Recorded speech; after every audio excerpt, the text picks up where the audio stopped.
parentalidade socioafetiva no registro civil de pessoas naturais, tá bem? Agora, existem duas palavrinhas aqui que geram bastante confusão. Que palavras que são? Multiparentalidade e bilateralidade. Gente, o artigo 14 do Conselho Nacional, do provimento 63 do Conselho Nacional de Justiça, ele trouxe disposições que nos deixa clara a possibilidade de se constituir multiparentalidade através dos reconhecimentos de parentesco socioafetivo. Tá? A bilateralidade é outra coisa. Vamos entender aqui a multiparentalidade. Como que funciona a multiparentalidade? Vamos num caso, que é o caso mais comum de multiparentalidade, né?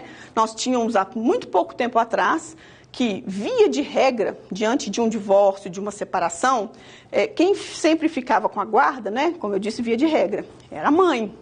Muito difícil a guarda ser do pai, quanto mais é compartilhada, tá? Isso é uma realidade de agora, contemporânea. Há pouco tempo atrás era da mãe. Então, qual que é a realidade hoje, que é a mais comum em relação a esse vínculo socioafetivo? É de que os pais se divorciaram, os pais biológicos, né, de determinados filhos se divorciaram, a mãe casou-se novamente. Então, existe um pai biológico, a mãe biológica, e a mãe biológica casou-se, e aí o vínculo que existe entre esse marido da mãe e os filhos dela, nós não podemos confundir. É um vínculo de afinidade. Ele não é pai, ele é padrasto. E o padrastio gera um vínculo de afinidade. Nós sabemos que o vínculo de afinidade não surte efeitos de filiação. Não tem nenhum efeito de filiação. Tranquilo?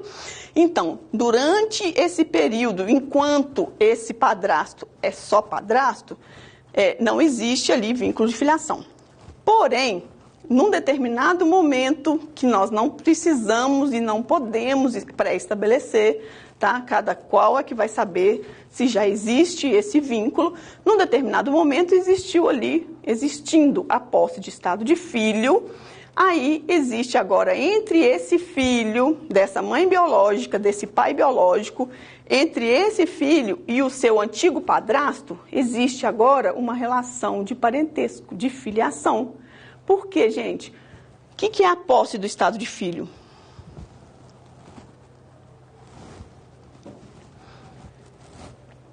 Filho, nós tínhamos há pouco tempo atrás que o que vinculava as pessoas era o sangue. Ou seja, independente se o meu parente de sangue, pai, mãe, avó, etc., nunca me viu antes, né? O meu pai deixou minha mãe grávida e foi embora e falou que não queria nem me ver. Tá? Independente de qualquer coisa, é ele que é o pai, por quê? Porque nós temos essa ligação genética, tá bem? Hoje, gente, não se está diminuindo o valor da parentalidade biológica consanguínea, não. O que se está fazendo é criando uma afetividade, né? Dando valor à afetividade que existe dentro de todas as relações entre pais e filhos, para que elas sejam reais.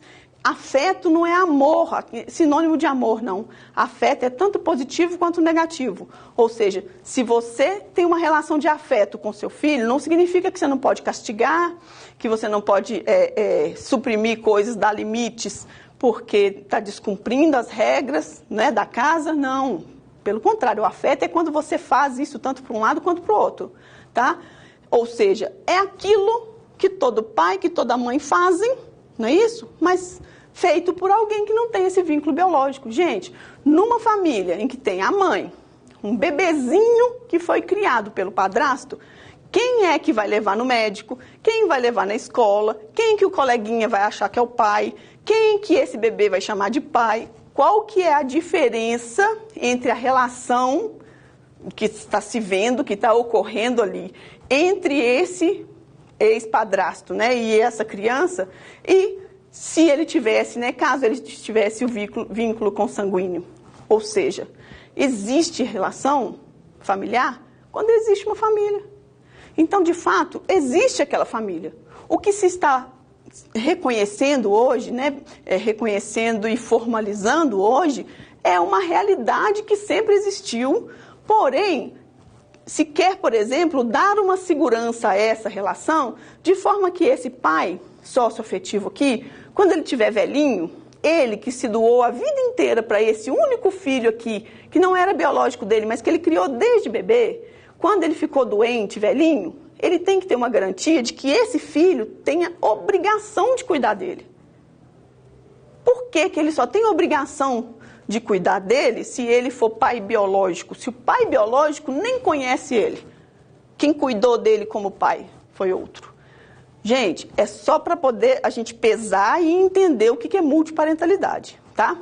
Agora, o fato desse pai socioafetivo existir não tira desse filho e desse pai o direito de formalizar o vínculo consanguíneo que existe entre eles, mesmo que não exista uma relação próxima, uma relação de posse de estado de filho, né? Ou seja, não precisa da posse de estado de filho para que se formalize um parentesco que seja biológico, tá? Então, a qualquer tempo, querendo, cumpridos os requisitos, esse pai pode ser incluído, caso não tenha sido no momento do registro de nascimento, pode ser incluído ali como pai no registro, independente se teve ou não posse de estado de filho. Vai ser analisado caso a caso, mas não depende, tá? Agora o socioafetivo depende. O que é posse do estado de filho? É o filho identificar aquele como seu pai na escola, aquele ali é meu pai, eu tenho que pedir meu pai. É o pai sair com aquele filho e apresentar para Deus e o mundo, esse aqui é meu filho. Isso é uma paternidade ostensiva. E aí, exercício de fato do poder familiar, ou seja, leva na escola, leva no médico, tá? Tudo isso com um tempo, né? E com a anuência, né? Se for menor da mãe, a mãe confirmando que realmente ali existe uma relação de afinidade, de socioafetividade, é possível esse reconhecimento. Então, no nosso exemplo aqui, em que houve o divórcio do pai e da mãe quando o menino ainda era neném, a mãe casou-se novamente. E agora, o que nós temos? Uma criança que tem uma mãe e dois pais. Isso é multiparentalidade. Esse registro dessa criança tinha como pai o pai biológico, que ainda é pai biológico, só não mora mais com a criança.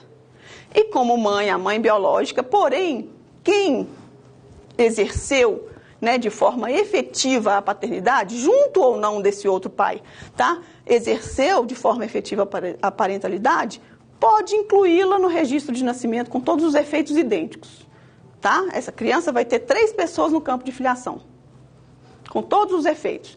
Isso é multiparentalidade. Por quê? Porque nós temos 2 pais. Tá? Multiparentalidade se eu tenho um pai e uma mãe? Não. Se eu tenho um pai e outro pai, eu tenho multiparentalidade. Por quê, gente? Porque ainda está sendo considerado, ainda está sendo relacionado, para falar de multiparentalidade, ainda está fazendo a relação binária, não é, da parentalidade consanguínea. O que faz com que uma pessoa tenha que ter um pai e uma mãe é só a consanguinidade. Porque é só geneticamente falando que eu preciso de um homem, gameta masculino, e uma mulher, gameta feminino, para formar o ser humano. Então, quando eu falo em consanguinidade, eu tenho casal. Agora, se eu estou falando em socioafetividade, é possível que isso seja mais, tá? Então, é multiparentalidade por esse resquício aí de que tenho que ter 2 pessoas. Por isso, multi. Pai e mãe, se tem mais um pai e mais uma mãe, eu teria multiparentalidade. Isso é multiparentalidade. Então, pessoal, multiparentalidade. Agora, vamos só entrar com a parte conceitual de bilateralidade e unilateralidade, só para fazer o contraponto com a multiparentalidade, tá bom? O que seria uma bilateralidade, tá? No reconhecimento socioafetivo. Tá? E o que seria uma unilateralidade no reconhecimento socioafetivo? Se eu tenho uma criança que tem pai e mãe registrais consanguíneos, tá?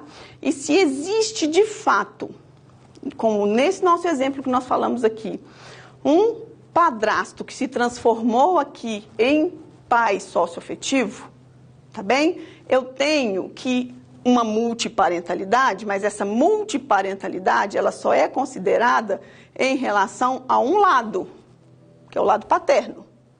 Eu não tenho a multiparentalidade dos dois lados. Eu não tenho um pai e uma mãe socioafetivos junto com um pai e uma mãe biológicos, tá? Então, eu tenho uma multiparentalidade, mas de um lado só. Eu só tenho um pai socioafetivo com um pai biológico. Do lado materno, não tem multiparentalidade, tá bem? Então, é unilateral porque eu só tenho um dos lados em multiparentalidade, o outro não, né?